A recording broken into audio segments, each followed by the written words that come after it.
በቆሎ ዘርቼ በቆሎ እንደምታው ዘርቼ ነበረ። አሁን ደርሶ ነው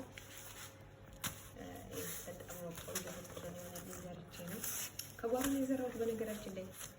ከዛ እንትን ለአሁን ቆረጥኩትና ከማሳ መጥቼ እስኪ ላሳያቸው። እናንተ ቤት ውስጥ እኔ የዘራሁት ለመዘዘፊያ ዘርቼው ነው እንደዚህ ያደገልኝ።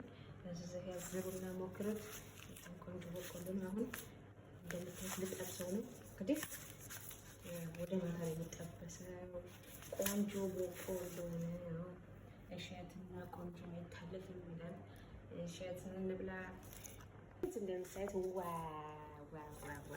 በቆሎ እሸት ያመረው መጥቶ መብላት ይችላል። እንዴት እንደሚያምር ወይኔ እንዴት እንደሚያምር! ልክ እንደኔ ጥርስ ያምራል። እንደኔ ጥርስ አይመስልም?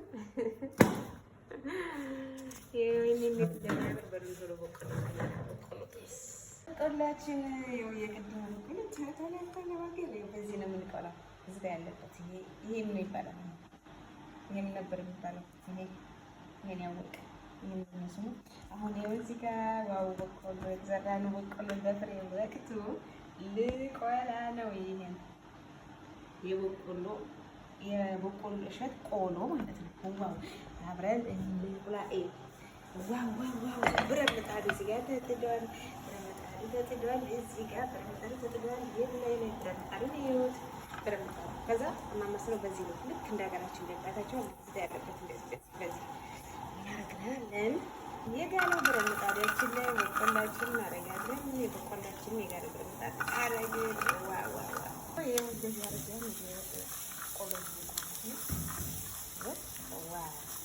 ወይኔ በዚህ ትዝታላችሁ። በዚህ ወደ ቀርብ ሆነ ያቃው በዚህ ቆላ እንደዚህ ቆላና መጨረሻ ላይ ትንሽ ጨው ጣድ እናደርግበታለን። ወይኔ በቆሎ ተበላች።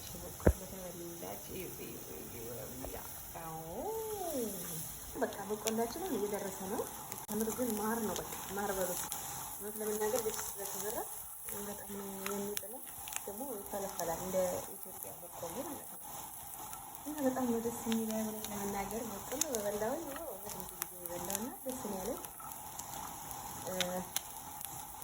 ግቢ ስለተዘራ ማለት ነው። እውነት ነው። በቃ ልክ ይደቀ ቀምሶ ደግሞ ማር በቃ ማር በሉት ወለላ ማር እና ይሄን ይመስላል ቆሎአችን። ያው ደረሰ። አውጡኝ በቃ እያለ ነው። ደረሰ። ይህችን ስም ብናገራዳችሁ ብሌት ይባላል። ቆረቆንዳ ይባላል፣ ብሌት የሚባለው። ለማንኛውም በቆላችን ደርሳል። ከዛ ነው ደረሰ ወገን ብላ ወገን። ዋው በቆሎ ያመራል።